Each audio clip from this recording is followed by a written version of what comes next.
आज का हमारा इस मीटिंग का टॉपिक है कि हम फॉर्म 3CA, 3CB और 3CD के कुछ इंपॉर्टेंट क्लॉजेस देख लें। उनका एक बेसिक ओवरव्यू ले लें ताकि बाद में थोड़ी दिक्कत नहीं आए। डिटेल में तो नहीं जाएंगे, है ना। तो शुरू करते हैं विद फॉर्म नंबर 3CA। सबसे पहले एक बात बता दूं मैं कि फॉर्म 3CA, फॉर्म 3CB और फॉर्म 3CD होते क्या है। तो फॉर्म 3CA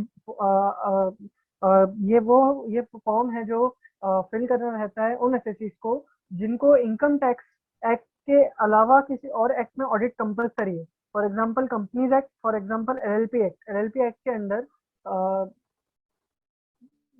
एलएलपी एक्ट के अंदर भी एक प्रोविजन है जो कहता है कि एलएलपी ऑडिट के केस में ये रहता है कि अगर जो पार्टनर का कंट्रीब्यूशन है वो 25 लाख से ज्यादा या फिर अगर टर्नओवर है वो 40 लाख से ज्यादा किसी फाइनेंशियल ईयर में हो जाए तो उसे एलएलपी एक्ट के अंदर भी ऑडिट करवानी रहती है।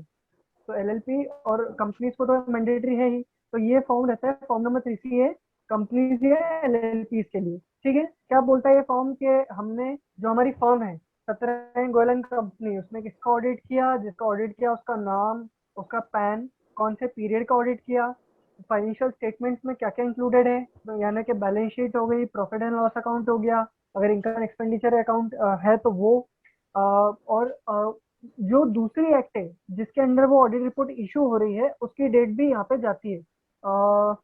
एक सेकेंड, इसमें हाइलाइटर कहाँ पे आता है? तो वो आएगा नहीं, एक मिनट, मैं आपको हाईलाइट करके बताता हूँ। ये देखिए, इस जगह पे आपको वो डेट मेंशन करनी रहती है जहाँ पे जो दूसरे एक्ट के अंदर आपको ऑडिट रिपोर्ट दूसरा एक्ट के अंदर आपने ऑडिट करी वो। ठीक, ये हो गया 3CA।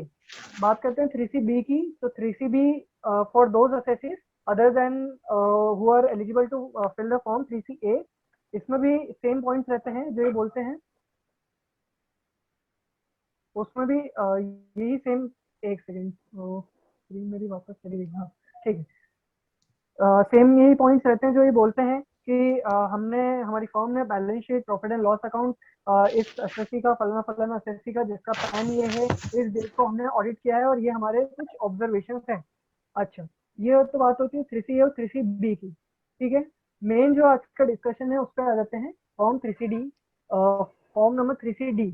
ये वो फॉर्म है जो आपको एडिशनली इशू करना पड़ता है, एडिशनली फिल करना पड़ता है। जिसको फिल करने पे, सबमिट करने पे ये काउंट होता है कि इट इज टैक्स ऑडिट। ये काउंट हो जाएगा कि हमने टैक्स ऑडिट कर दी। ठीक है, तो अभी मैं वो पॉइंट कवर करूंगा जो हमारी फर्म पे, एक हमारी फर्म के जिस टाइप के एसएससीज हैं उन पे मोस्टली एप्लीकेबल होती है। तो ये मेजरली वो पॉइंट्स पे कवर रहेंगे। ठीक है, पॉइंट वन पे आ जाते हैं फटाफट। Name of the assessee. क्या नेम है आपका एसएससी का, वो आपको फिल करना रहेगा। एड्रेस, उसका एड्रेस जो है, उसका पैन। इसके अलावा फोर्थ नंबर बोलता है whether the SSC is liable to pay indirect tax. तो अगर जीएसटी में रजिस्टर्ड है या किसी अदर एक्ट में, सर्विस टैक्स में, सेल्स टैक्स वगैरह में रजिस्टर्ड है और वो अभी भी एक्टिव है तो उसका नंबर। इसके अलावा स्टेटस। स्टेटस यानी वो क्या है, इंडिविजुअल है, फर्म है, कंपनी है, एलएलपी है, क्या है, तो वो स्टेटस। प्रीवियस ईयर फ्रॉम, अब प्रीवियस ईयर से यहाँ पे मतलब आप समझते ही हैं फाइनेंशियल ईयर, असेसमेंट ईयर, ये भी फिल हो जाएगा इसके रिलेवेंट। फिर पॉइंट नंबर 8 में बोलते हैं indicate the relevant clause of section 44AB under which the audit has been conducted. जब कल के सेशन में मैंने जो 5 क्लॉजेस बताए थे, इनमें यहाँ पे वो 5 क्लॉज में से कोई सा एक क्लॉज जाएगा जिसके अंडर हम ये ऑडिट कर रहे हैं। इसके अलावा इस साल क्योंकि new new scheme, new design के अंडर भी टैक्सेशन है, तो इसलिए एक ए करके क्लॉज ऐड हुआ है जो ये बोलता है whether the assessee has opted for taxation under section. यहाँ पे आपको सिलेक्ट करना रहेगा।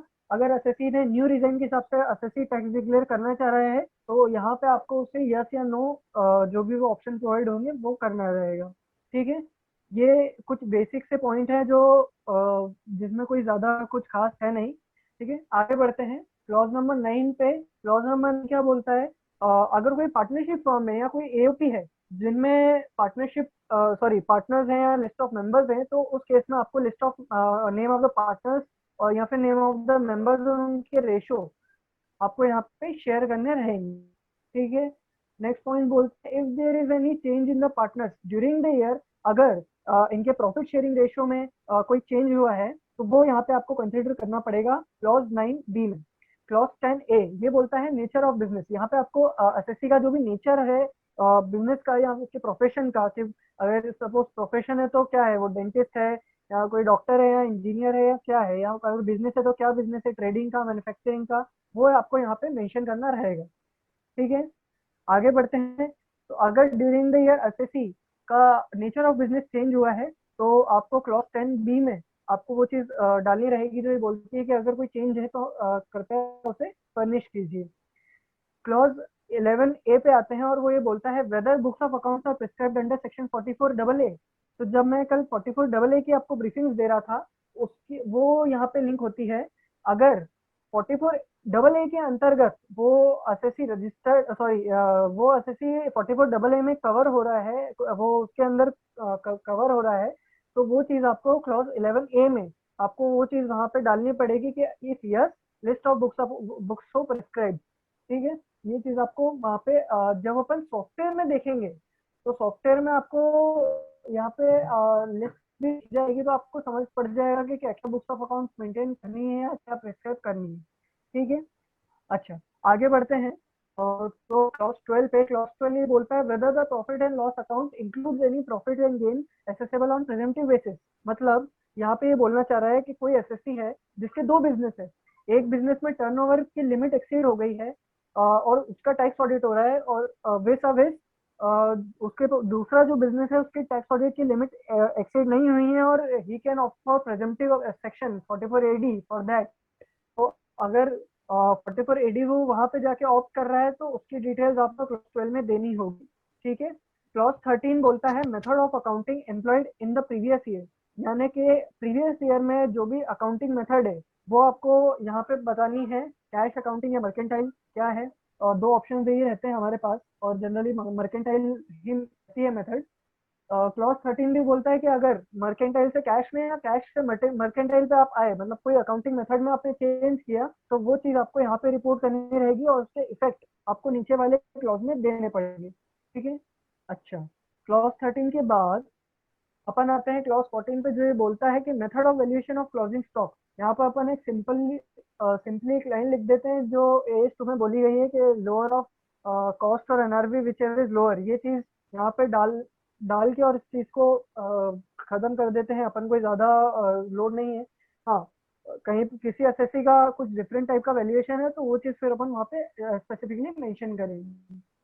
ठीक है, अच्छा, चलो 15, क्लॉज 15 क्या होता है, कैपिटल एसेट। कोई एसएससी है जिसके पास कोई कैपिटल एसेट है और वो उसे अपने बिजनेस में स्टॉक इन ट्रेड में कन्वर्ट कर रहा है, तो उसकी डिटेल्स आपको क्लॉज 15 में देनी पड़ेगी।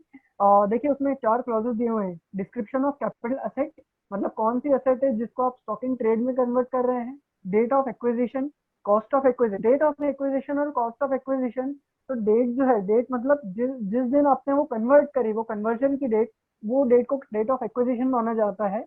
कॉस्ट ऑफ एक्विजिशन, अब इसके लिए थोड़ा हमको डिटेल में जाना पड़ेगा तो इसे बाद में एक्सप्लेन करेंगे, अभी आगे बढ़ते हैं। और amount at which asset is converted into stock in trade. ठीक है, ये चीज, ये जनरली डिटेल्स आपको जब आप ऑडिट करोगे तब आपको उस टाइम समझ पड़ेगी कि क्या अपन को कैसे निकालना है, और आप जब प्रोविजन पढ़ोगे तो उसके बेसिस पे अमाउंट्स निकालोगे और यहाँ पे डालोगे। सौरभ कुछ बोल रहा था तू, तूने हैंड रेस किया था। भैया एक मैं पूछ रहा हूँ, फॉर्म 3C भी किनको भरना रहेगा?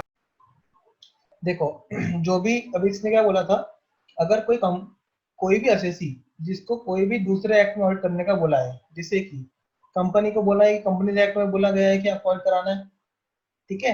एलएलपी को बोला गया है एलएलपी एक्ट के अंदर कि आपको ऑडिट कराना है, ठीक है। उसके अलावा कोई सोसाइटी है, उसको बोला है सोसाइटी एक्ट के अंदर ऑडिट कराना है।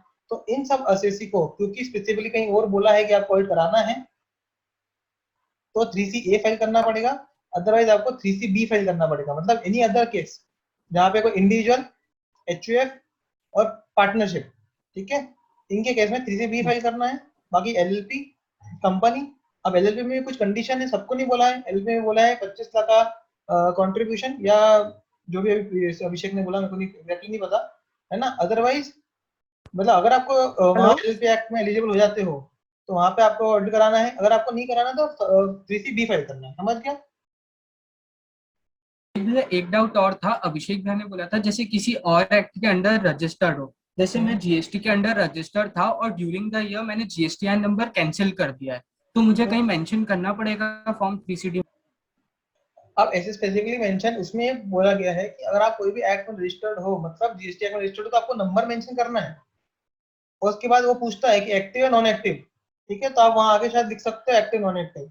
नहीं तो अगर आपको लगता है कि आपने वहां पे रिपोर्टिंग कर दी क्लॉज के अंदर कि मेरे पास ये जीएसटी नंबर है, ठीक है, कई बार क्या होता है मेरे पास 4 स्टेट में अलग अलग नंबर है, अब मेरे कुछ नंबर कैंसिल हो गए, ठीक है, या इस बार कुछ नंबर मैंने बंद करवा दिए, तो अगर ड्यूरिंग एक दिन के लिए भी अगर वो नंबर था आपके पास तो रिपोर्टिंग करो उसका, कर दे आपको एक 10-15 और नोट्स के अंदर आप ये रिपोर्ट कर दो कि इसमें से ये मध्य प्रदेश या राजस्थान का नंबर है, ड्यूरिंग द क्लोज कर दिए गए क्योंकि वहां बिजनेस बंद हो गया है। अपना ये इंश्योर करना है कि अपना जो रिपोर्टिंग है वो पूरी तरीके से हो जाए, कोई भी ऐसा डिस्क्लोजर ना छूटे जो हो सकता है रिलेवेंट हो। और अपने बाद में लाइबिलिटी है कि यार being auditor for true and fair disclosure आपको ये डिस्क्लोज करना था। अपना उद्देश्य 3CD में ये होता है या ऑडिट करते समय ये होता है कि सामने वाले को ट्रू एंड फेयर व्यू मिल जाए। कोई भी user to the financial statement है, ठीक है, user to the financial statement मतलब कोई बैंक है, कोई आरबीआई है, मतलब जो भी इन्वेस्टर। इन्वेस्टर्स हैं, तो अगर वो अपनी रिपोर्ट देखें तो उसको समझ में आ जाए कि भाई कोई नॉन कंप्लायंस हो, कोई रिपोर्टिंग हो जो इम्पोर्टेंट हो, तो वो कहीं छूटे नहीं। ठीक है, तो यूजर के लिए जितनी इन्फॉर्मेशन इंपॉर्टेंट है शेयर करना, उसको शेयर करना पड़ेगी, ठीक है, वो आपको डिस्क्लोज करना पड़ेगी। तो अपन इतना डिस्क्लोज कर दो ताकि अपने हाथ में चले, कभी ये कोई नहीं बोले कि सर ऑडिटर बीइंग ऑडिटर आपने ये डिस्क्लोज नहीं करा, या बीइंग ऑडिटर आपने कम डिस्क्लोजर करा, या आपने कोई एसएससी की कोई कमियां थी जो आपने छुपाई। ठीक है, क्लॉज 16 ये बोलता है amounts not created to the profit and loss account being, मतलब क्या होता है कई बार एसएससी को कोई ऐसी इनकम होती है जो उसके बिजनेस रिलेटेड नहीं होती, जैसे कि एफडी का इंटरेस्ट हो गया या इनकम टैक्स पे जो रिफंड आया इनकम टैक्स का उसका इंटरेस्ट हो गया, तो वो चीज कई बार हम income profit and loss account में क्रेडिट ना करते हुए कैपिटल अकाउंट में क्रेडिट कर देते हैं।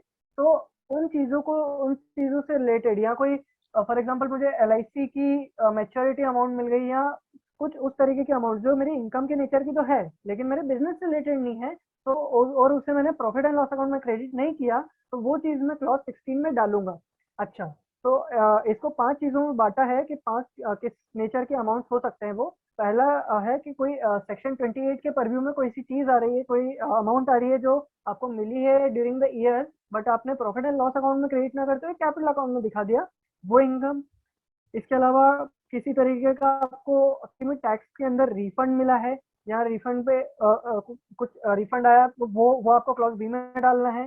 Clause C escalation claims accepted during the previous year, कोई एस्केलेशन क्लेम्स होते हैं, अभी उसको बाद में हम कवर करेंगे कि ये क्या होते हैं, लेकिन ये भी एक तरीके की, अभी फॉर एग्जांपल आप इनकम ही मान लीजिए, तो अगर कोई ऐसी इनकम है जो तो आप प्रॉफिट एंड लॉस अकाउंट में इसको क्रेडिट नहीं कर रहे थे, आपने इसको कैपिटल अकाउंट में क्रेडिट कर दिया, तो ये चीज भी आप क्लॉज 16 में डालेंगे। Any other item of income, इसमें आपके सब तरीके के इंटरेस्ट आ गए या कोई ऐसी जो बचे हुए पॉइंट्स में कवर नहीं हो रहे वो इधर आ गए। और इसके अलावा एक लास्ट पॉइंट बचता है कैपिटल रिसिप्ट, कोई लमसम अमाउंट मिलती है, जैसे कोई बड़ी सी सब्सिडी मिल गई या कोई एलआईसी की मैच्योरिटी अमाउंट मिल गई, तो वो चीजें कैपिटल रिसिप्ट का पार्ट मानते हुए अपन उसे क्लॉज 16 के पॉइंट ई में रिपोर्ट कर देते हैं। ठीक है, अच्छा, इसके बाद हम आ जाते हैं क्लॉज 18 पर। क्लॉज 18 क्या बोलता है, particulars of depreciation allowable as per income tax act, मतलब जो अपना डेप्रिसिएशन है बेसिकली उसके बारे में बात कर रहा है। अब इसमें दो पॉइंट मैं आपको बता दूं क्लियरली। पहला तो ये कि जब आप एक्सेल की फीडिंग करते हो उसमें जब आप income tax depreciation as per income tax act निकालते हो, तो उसके फिगर्स और ये चार्ट मैच होना चाहिए, इधर कहीं भी डिफरेंस नहीं होना चाहिए। अगर कुछ भी तरीके का डिफरेंस है तो उसे आप जरूर से सॉर्ट आउट कर लेना। अच्छा, और इसके अलावा एक बार हम इसे पढ़ लेते हैं कि एक गो थ्रू कर लेते हैं कि ये किस फॉर्मेट में हमसे डिटेल्स मांग रहा है। Description of block of asset, rate of depreciation, कोई ब्लॉक है उसका क्या रेट है डिप्रिसिएशन का, क्या उसकी एक्चुअल कॉस्ट है ड्यूरिंग द या तो कोई एडिशन हुआ तो या क्या उसकी एक्चुअल कॉस्ट है, क्या डब्ल्यूडीवी है ओपनिंग में वो। इसके अलावा अब क्योंकि बीएससी और बीएडी स्कीम आ गई, 115 बीएडी आ गया, बीएससी आ गया, तो इसमें इससे रिलेटेड क्या कुछ भी डिप्रिसिएशन के एडजस्टमेंट्स होते हैं तो वो इसके हिसाब से एडजस्टेड रिटर्न ऑन वैल्यू जो भी निकलेगी वो हमें डालनी रहेगी। कोई एडिशन या डिडक्शन हो रहे हैं तो वो चीज आपको क्लॉज आई में डालनी रहेगी। और उस हिसाब से आपको फिगर्स को रिपोर्ट करना रहेगा। लास्ट में डेप्रिसिएशन अलाउएबल ऑटोमेटिकली निकाल के लिया आता है। जब सॉफ्टवेयर में अपन ये चीज देखेंगे तो आपको समझ पड़ जाएगी कि हम उसे कैसे फिगर्स को इनपुट उसमें डालेंगे। ठीक है, क्लॉज 20 पर आते हैं, नीचे जो हाईलाइटेड पॉइंट है इसमें आते हैं। क्लॉज 20 का पॉइंट बी बहुत इंपॉर्टेंट है और ये क्या बोलता है, details of contribution received from employees for various points as received as referred to in section 36(1)(वी). ये बहुत इंपॉर्टेंट पॉइंट है और इसे 2 मिनट समझ लें। फॉर्म सेक्शन 36(1)(वी) के अंदर बेसिकली दो, अब आप लोग जानते हैं कि 2 तरीके के फंड्स होते हैं, एक जो एम्प्लॉय से कंट्रीब्यूशन होता है और एक जो एम्प्लॉयर का कंट्रीब्यूशन होता है। आपको 3CD में दोनों को रिपोर्ट करना है। इस क्लॉज के अंतर्गत क्लॉज 20 के बी के अंतर्गत आपको सिर्फ एम्प्लॉई से जो कंट्रीब्यूशन मिला वो रिपोर्ट करना है। मतलब अगर मैं सपोज मैं सत्यनारायण गोयल एंड कंपनी में एम्प्लॉय हूँ और मैंने मेरी सैलरी से कंट्रीब्यूशन लिया गया है ESIC या PF के पेटे, तो वो जो ESIC PF की पार्ट जो मेरी सैलरी से कटा, जो मेरा कंट्रीब्यूशन है, वो इधर रिपोर्ट होगा। कैसे रिपोर्ट होगा, सीरियल नंबर यानी 1 2 3 4, नेचर ऑफ फंड ESIC है या PF है, वो sum receive from the employ. Suppose मेरे केस में अभी 2000 रुपए मेरी for the month of April मेरे 2000 रुपए कटे, तो पहले कॉलम में 2000 रुपए आएंगे। ये मंथ वाइज रिपोर्टिंग होगी। एक बात और जान लें, ठीक है, तो 2000 रुपए आएंगे। फिर इसके बाद ड्यू डेट ऑफ पेमेंट, तो ड्यू डेट ऑफ पेमेंट में बेसिकली ड्यू डेट क्या होती है, इसे PF एक्ट के अंदर ड्यू डेट होती है, आपको गवर्नमेंट अकाउंट में जमा करना है। जैसे अप्रैल का मंथ है तो उसकी ड्यू डेट होगी 15 मई, यानी नेक्स्ट मंथ की 15 तारीख। उसके पहले पहले तक आपको गवर्नमेंट के अकाउंट में ये पैसा जमा करना है, काट के सैलरी में से काट के। अगर आप ऐसा नहीं करते हैं तो ये अमाउंट जरूर से ध्यान रखें कि इसको डिसअलाउ करें, क्योंकि बाद में इंटीमेशन आते हैं और बहुत तकलीफ आती है इस चीज को फिर कंसिडर करने में, है ना। तो अगर ये चीज डिसअलाउ होती है कि जो भी एसएससी है जिसने 15 तारीख के बाद पे किए हैं, ये गवर्नमेंट अकाउंट में क्रेडिट किए हैं, तो उसे आप जरूर से डिसअलाउ करें। ड्यू डेट ऑफ पेमेंट मैंने बता दिया। द एक्चुअल अमाउंट पेड मतलब हो सकता है 2000 रुपए आपने मुझसे तो 2000 ले लिए, लेकिन आपने गवर्नमेंट के अकाउंट में 1000 रुपए ही डाले, 1500 रुपए डाले, तो जो भी एक्चुअल अमाउंट है वो यहाँ पे जाएगा। और the actual date of payment to be concern authorities, मतलब actual date, due date, suppose due date है मेरी, ड्यू डेट तो हर केस में 15th of the next month आएगी, और एक्चुअल डेट जिस भी तारीख को मैं एक्चुअली उसको पे कर रहा हूँ वो डेट आएगी। ठीक है, अच्छा अब आते हैं अपन क्लॉज 21।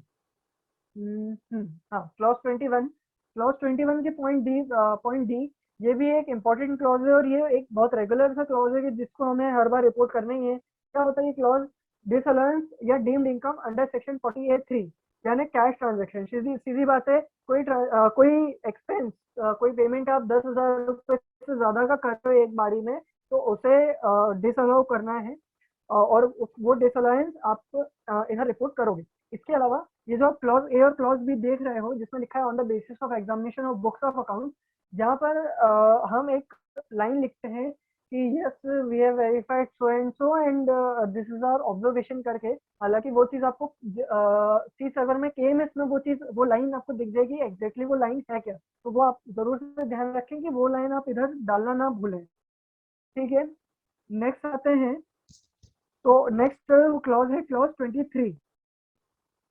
क्लॉज 23 ये particulars of payment made to person specified under section 48(2)(b).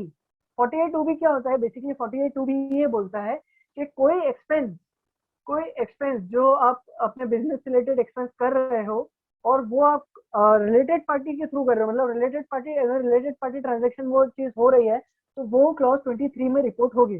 For example, मैं एक कंपनी में डायरेक्टर हूँ, तो जो कंपनी है वो अपने डायरेक्टर की ही कंसर्न से या डायरेक्टर से ही कुछ मटेरियल परचेज कर रही है, ऐसे तरीके के ट्रांजेक्शन 48(2)(b) में आएंगे। एक बात जरूर से ध्यान रखें कि 48(2)(b) में एक्सपेंस से रिलेटेड जो रिलेटेड पार्टी ट्रांजेक्शन है सिर्फ वो रिपोर्ट होंगे।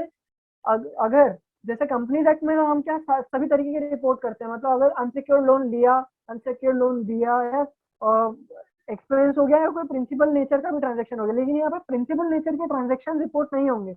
मतलब अगर अनसिक्योर्ड लोन लिया दिया वो चीज यहाँ रिपोर्ट नहीं होगी, यहाँ पे जो चीज P&L से संबंध रखती है वो जाएगी। ये जरूर से ध्यान रखें, ठीक है। क्लॉज 26, क्लॉज 26 है 43B, सेक्शन 43B बोलता है कि कुछ खर्चे हैं जो कि क्लॉज ए से लेके क्लॉज जी तक में है 43B के, और वो आपको एक्चुअल पेमेंट के बेसिस पर ही अलाउ होंगे। अगर आप ड्यूरिंग द ईयर, सॉरी, जो आपकी ड्यू डेट है उस ड्यू डेट के पहले पहले तक आप उसे पे नहीं करते हो, तो उस केस में वो डिसअलाउ कर दिए जाएंगे, और जिस भी साल आप उन्हें पे करोगे वो उस साल अलाउ होंगे। एक बार इसे हम गो थ्रू कर लेते हैं कि दोनों क्लॉज में क्या लिखा हुआ है। In respect of any sum referred to in clause A to G of section 43B, the liability for which pre-existed on the first day of the previous year but was not allowed in the assessment year of any preceding previous year। मतलब क्या बोल रहा है ये, समझिएगा। Suppose 1 अप्रैल 2020 के दिन मेरे पास जीएसटी की अकाउंट में पेबल खड़ा हुआ है 10,000 रुपए, ठीक है। अब वो 10,000 रुपए मैंने पिछले साल पे नहीं करे थे, अभी मेरी बुक्स में खड़े ही हुए हैं। इनफैक्ट जो मेरी ड्यू डेट थी पिछले साल के रिटर्न फाइल करने की, मैंने तब तक भी पे नहीं की, तो वो उस केस में डिसअलाउ हो गए होंगे। तो अगर वो डिसअलाउ हो गए और डिसअलाउ हो गए प्लस मेरे बुक्स में अभी भी खड़े हैं, और वो या तो मैं पे कर देता हूँ या तो मैं पे नहीं करता हूँ, वो चीज यहाँ पे रिपोर्ट होगी। ये जरूर से ध्यान रखिएगा कि वो अलाउ हुए हैं या नहीं। अगर वो पिछले साल अलाउ नहीं हुए हैं तभी इधर रिपोर्ट करिएगा, नहीं तो मत करिएगा। ये जरूर से ध्यान रखिएगा, ठीक है। अगर अच्छा, इसके अलावा क्लॉज बी, क्लॉज बी क्या बोलता है, सबसे इंपॉर्टेंट क्लॉज बी है क्योंकि हमारी 90% रिपोर्टिंग क्लॉज बी में होगी, और वो ये बोलती है कि ड्यूरिंग द ईयर जो आपकी लाइबिलिटी अराइज हुई और वो लाइबिलिटी का पेमेंट आपने ड्यू डेट जो है आपकी 139(1) की उस ड्यू डेट के पहले आपने पे कर दिया, तो उस केस में वो आप इधर इस सेक्शन में डाल के, इस क्लॉज में डाल के और अलाउ करवा सकते हो। हाँ, अगर आप नॉट पेड में डाल रहे हो तो ऑब्वियसली वो चीज डिसअलाउ होगी, ठीक है। अच्छा, एक बात और बता दूं, यहाँ पे किस तरीके की लाइबिलिटीज है। यहाँ पे जैसे कि कोई टैक्स रिलेटेड लाइबिलिटीज हो गई, मेजरली तो वही होती है, ठीक है। अब नेक्स्ट आते हैं अपन जो आपके रेलेवेंट क्लॉज है। हाँ, वो रेलेवेंट क्लॉज है क्लॉज 31 टू, जो भी है अभी अपन एक एक करके देखते चलते हैं, बहुत सारे एक्चुअली है। हाँ, क्लॉज 31A, क्लॉज 31 का पॉइंट ए बोलता है पर्टिकुलर्स ऑफ ईच लोन और deposit in an amount exceeding the limit specified in section 269 SS taken or accepted during the previous year। अभी हमने 2 मीटिंग पहले 269 SS की, 269 SS ST और T की बात करी थी, तो ये उसी से रिलेटेड रिपोर्टिंग है। एक बार बस मैं इस रिपोर्टिंग का फॉर्मेट समझा रहा हूँ कि क्या है। मैं उम्मीद यही कर रहा हूँ कि आपने जो पिछली जूम मीटिंग है वो अटेंड करी होगी और आप इन सेक्शन से वाकिफ होंगे। 216 SS मतलब अगर आप कोई लोन ले रहे हैं, है ना, तो उसकी रिपोर्टिंग कैसे होगी। जो लिमिट से एक्सीड कर रही है तो एक्सीड करने पे आप जो रिपोर्टिंग होगी वो कैसे होगी। नेम, जिससे आप जिससे आप लोन ले रहे हैं उसका नाम, उसका एड्रेस, उसका पैन, और या फिर आधार नंबर, जो भी आपके पास अवेलेबल हो वो। इसके अलावा amount of loan deposited, amount of loan taken हो या डिपॉजिट टेकन और एक्सेप्टेड, ठीक है। इसके अलावा वेदर द लोन और deposit was squared up, squared up मतलब आपने सपोज 1 लाख रुपए साल में लिए और उसी साल रीपे भी कर दिए, तो क्या स्क्वायर ऑफ हो गया, क्या स्क्वायर ऑफ हो गया, तो यस, नहीं तो नो। इसके अलावा maximum amount outstanding in the account at any time during the previous year. ये जरूर से ध्यान रखें जब भी आप लीगल स्क्रूटनी कर रहे हैं, तो कई बार यहाँ पे बच्चे डेबिट बैलेंसेस को मैक्सिमम अमाउंट लिख देते हैं, डेबिट बैलेंस नहीं आएंगे। क्रेडिट अमाउंट, क्रेडिट बैलेंस से रिलेटेड जो भी आपका सबसे मैक्सिमम अमाउंट आउटस्टैंडिंग होगा वो यहाँ पे फिगर रिपोर्ट होगा, ये ध्यान रखने वाली बात है। अच्छा, इसके अलावा वेदर द लोन और डिपॉजिट वाज टेकन और एक्सेप्टेड बाय चेक, जनरली इसका आंसर यस ही होता है कि हाँ, हमने जो डिपॉजिट है वो चेक से या जो लोन है वो चेक से या बैंक ड्राफ्ट से ही एक्सेप्ट किया है। और अगर है ऐसा है तो आपका मोड क्या है, एग्जैक्ट मोड क्या है, ठीक है, वो चीज आपकी क्लॉज 6 में आ जाएगी, ठीक है। इसके अलावा क्लॉज बी में आते हैं। क्लॉज बी क्या है, particulars of each specified sum in an amount exceeding the limit 269 SS taken और accepted during the previous year.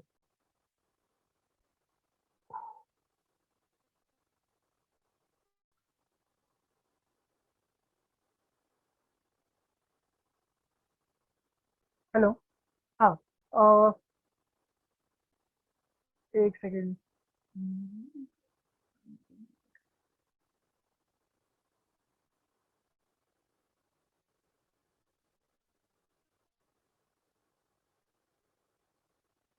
Hello. हाँ, सॉरी वो बीच में थोड़ा सा ब्रेक हो गया था इंटरनेट का। और 216 एसएस। हेलो। हाँ आ रही है आ आवाज रही है, आ रही आवाज है। आ रही है। 216 एसएस में जो क्लॉज बी है, क्लॉज बी बेसिकली क्या है? अब इन दोनों जो क्लॉज है वो क्लॉज बी है, वो दोनों है सेम। बस दोनों में फर्क है। यहाँ पे देखिए, जो मैं हाईलाइट कर रहा हूँ इस चीज का, यहाँ पे बात करता है क्लॉज ए लोन और डिपॉजिट की, और यहाँ पे बात करता है स्पेसिफाइड सम की। स्पेसिफाइड सम की हमें आगे डीप में परिभाषा है, बेसिकली अभी मैं उधर डीप में नहीं जा रहा। लोन और डिपॉजिट के अलावा कुछ भी तरीके का स्पेसिफाइड सम जो होता है, अगर वो आप लेते हैं तो उसकी रिपोर्टिंग तो एसएस में क्लॉज बी में होगी, ना कि क्लॉज ए में। इस बात का जरूर से ध्यान रखिएगा। ठीक है, आगे आते हैं और आगे बढ़ते हुए बी ए पे जाते हैं। बी ए में क्या बोलता है? Particular of each receipt in an amount exceeding the limit specified in 269 ST in aggregate from a person in a day. अब 269 एसटी की जो रिपोर्टिंग है वो ऐसे होगी कि नेम और address of the name, address, pan और आधार, सेम एज द जो हमने अभी ऊपर देखा। नेचर ऑफ ट्रांजेक्शन, यहाँ पे हमें नेचर ऑफ ट्रांजेक्शन भी रिपोर्ट करना रहेगा।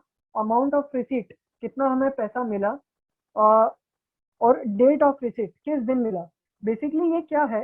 ये बोलना चाह रहा है कि हमें जो पैसा मिला वो 2CN ST की लिमिट से एक्सीड कर रहा है, प्लस वो चेक सॉरी वो कैश में या फिर बेयरर चेक से मिला है, तो वो चीज हमें वो चीज 2CN ST में रिपोर्ट होगी। ठीक है, इसके अलावा 2CN ST में अब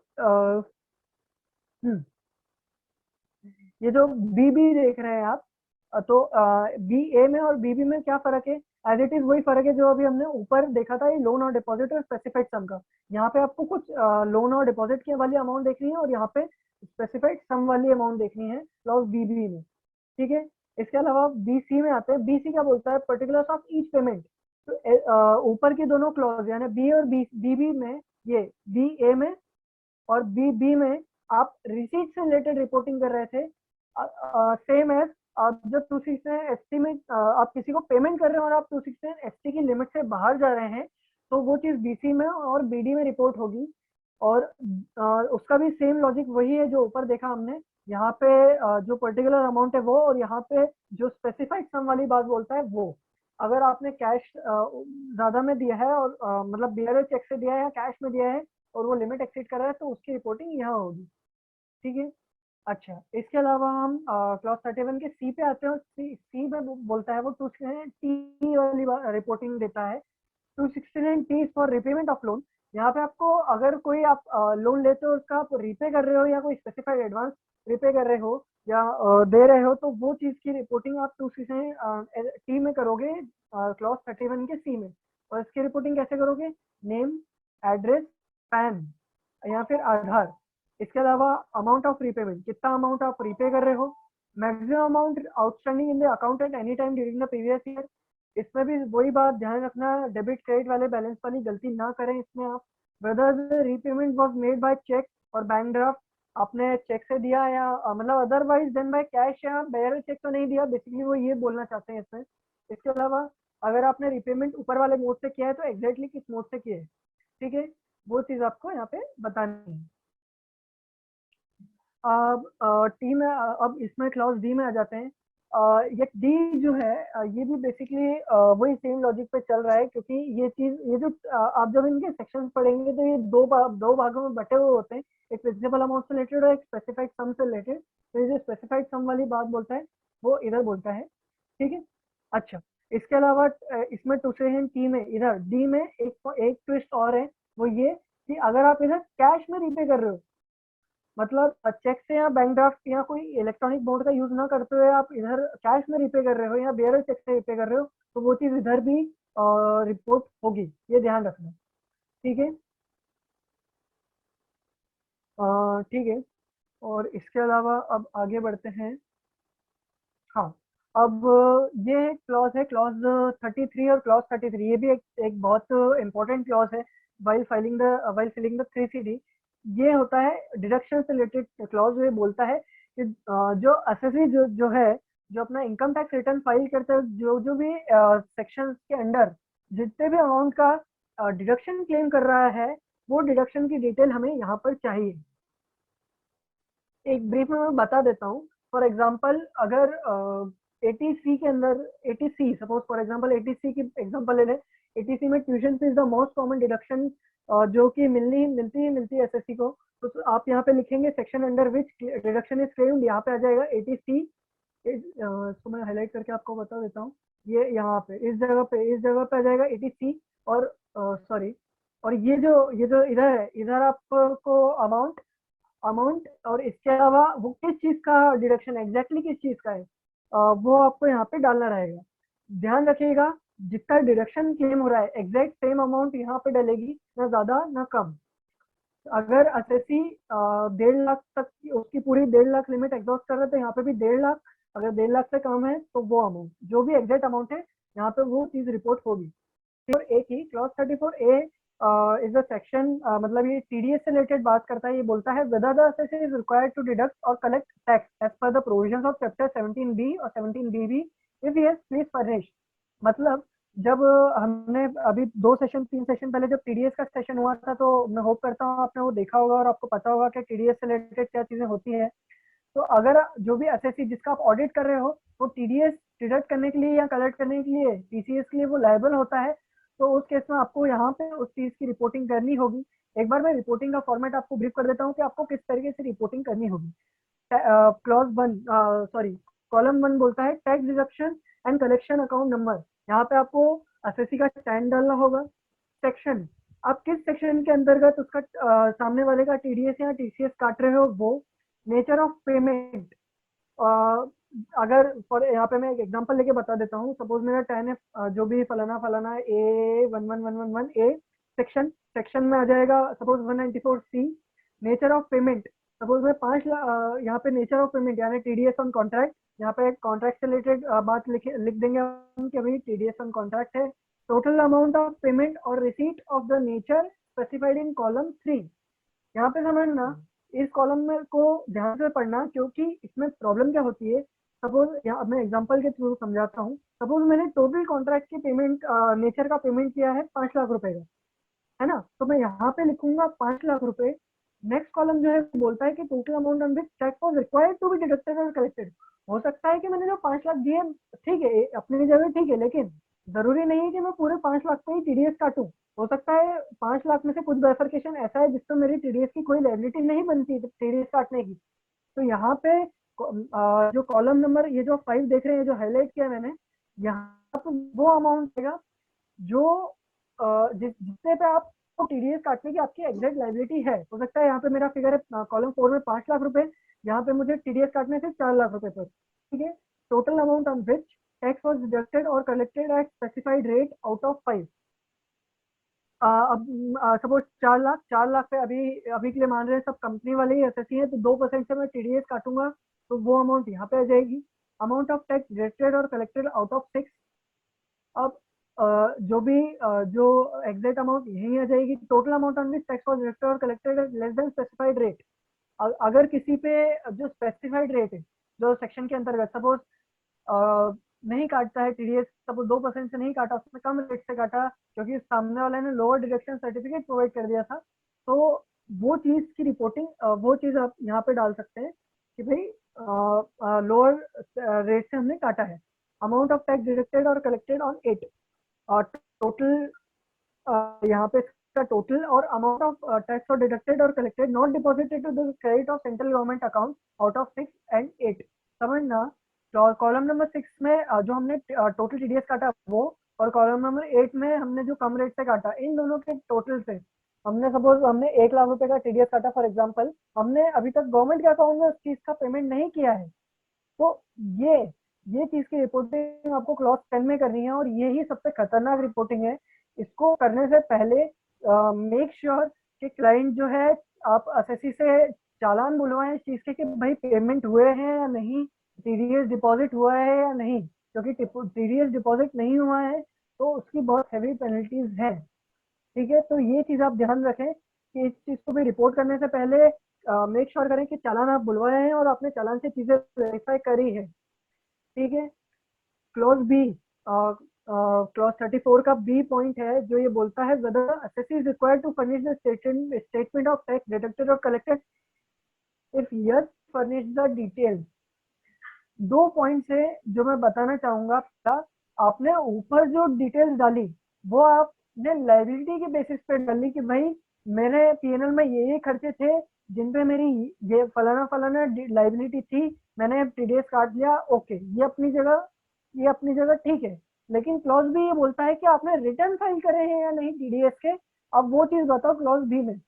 दोनों में बहुत फर्क है। हो सकता है मेरी लाइबिलिटी अराइज हुई है ड्यूरिंग द ईयर और मैंने यहाँ पे रिपोर्ट भी किया है और मैंने चालान भी भर दिए, तो यहाँ पे मेरी वो चीज मैंने यहाँ पे जीरो भी हुई क्लॉज 10 में। लेकिन हो सकता है मेरे रिटर्न ही फाइल नहीं हुए अभी तक। चालान तो भर दिए लेकिन मैंने रिटर्न ही फाइल नहीं करे, ये भी पॉसिबिलिटी है। तो रिटर्न फाइल करना अलग पॉइंट है, चालान भरना अलग पॉइंट है। दोनों को दोनों को कंफ्यूज ना, दोनों एक दूसरे से कंफ्यूजन ना करें और दोनों की चेकिंग अलग करें, ठीक है।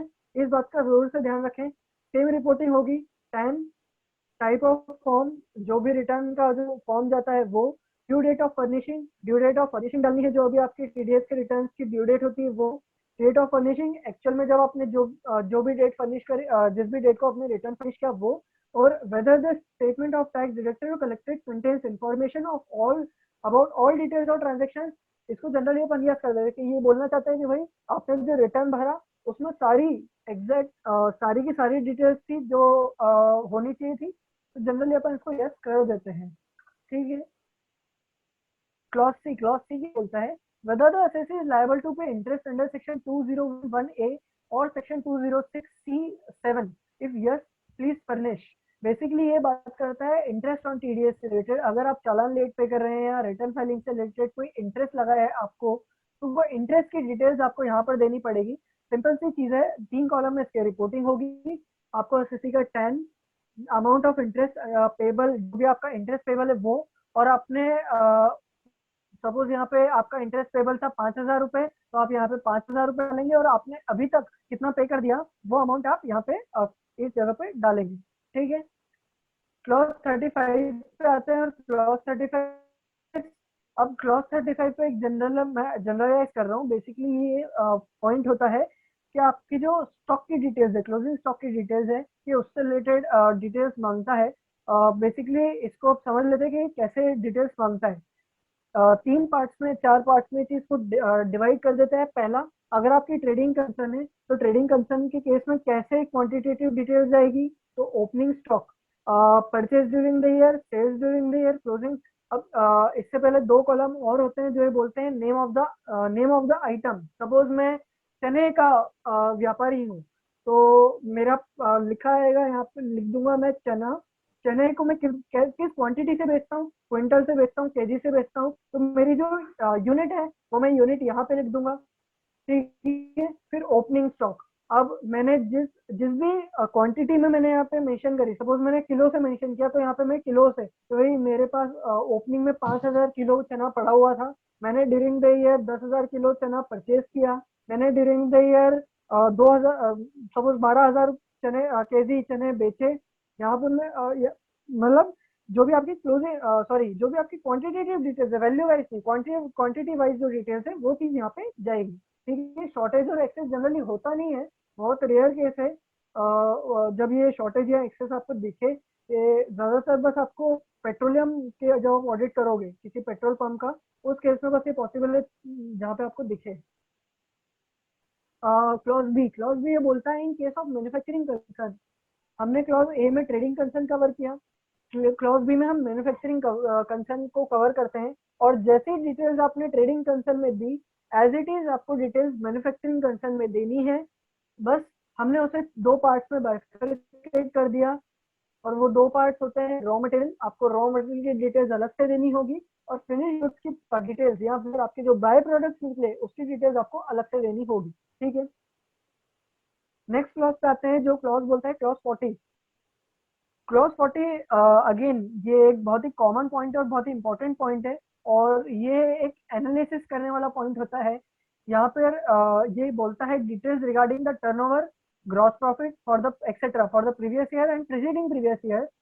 आपको यहाँ पे बेसिकली वही सारी डिटेल्स डालनी होगी जो भी आपने एक्सेल में फीड करी, जो आपके फाइनल टर्नओवर वगैरह जो भी आपके निकल के आ रहे हैं, जो भी प्रॉफिट निकल के आ रहे हैं, तो प्रीवियस ईयर, ये जो प्रीवियस ईयर है मतलब आप जिस ईयर की आप ऑडिट कर रहे हो उसके फिगर्स, उसका टर्नओवर, उसका ग्रॉस प्रॉफिट, उसका नेट प्रॉफिट, उसका स्टॉक इन ट्रेड को कंफ्यूजन ना करें इन्वेंट्री टर्नओवर वाले रेशियो में, जो हम स्टॉक इन ट्रेड निकालते हैं उससे।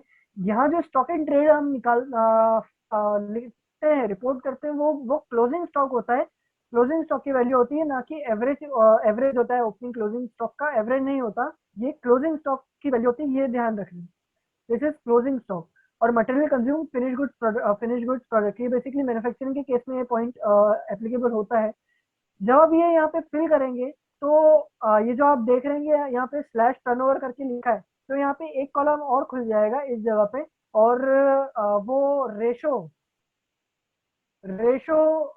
निकाल के बता देगा कि आपके सेल्स के अगेंस्ट में कितना रेशो आपका बन रहा है। प्रीसीडिंग प्रीवियस ईयर की डिटेल्स ऑलरेडी आप जब प्रीसीडिंग खोलोगे तो उसमें प्रीफिल्ड रहेगी। किसी का आप नया ऑडिट कर रहे हो तो ऑब्वियसली ये चीजें एप्लीकेबल नहीं होगी। ये रेशो एनालिसिस के लिए काम आता है कि हम हमारा पिछले साल क्या रेशो था, इस साल क्या रेशो है, ये उस बेसिस पे काम करते हैं। अच्छा, इसके अलावा अब जितने भी कॉमन पॉइंट्स थे यहाँ पे, जो भी ऐसे पॉइंट्स थे जो समझने वाले थे, वो मैंने आपको बता दिए।